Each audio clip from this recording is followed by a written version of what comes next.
नाशिकच्या काळाराम मंदिराची रथयात्रा दुपारी संपन्न होणार। रथयात्रेच्या पार्श्वभूमीवर शहरात वाहतूक मार्गात बदल। रथयात्रेसाठी संपूर्ण शहरात पोलिसांचा मोठा बंदोबस्त तैनात आहे।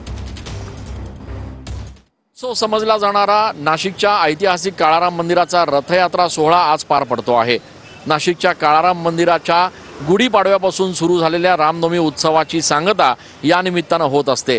एकीकडे गरुड रथ जो पारंपरिक रथ या ठिकाणी काळाराम मंदिरापासून काढला जातो आणि ज्यामध्ये रामाच्या पादुका नगर प्रदक्षिणा करत असतात, तर दुसरीकडे रामाचा रथ ज्या रथावर काळाराम मंदिरातील दररोज पूजा केल्या जाणाऱ्या भोगमूर्ती अर्थात राम लक्ष्मण आणि सीता यांच्या मूर्ती ज्या आहेत त्या विराजमान असतात।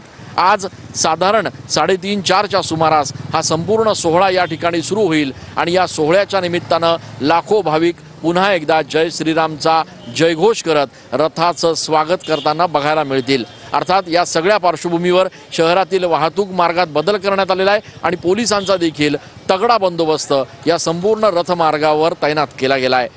कॅमेरा पर्सन आकाश शेवलेसह मी चंदन पूजा अधिकारी, TV9 मराठी।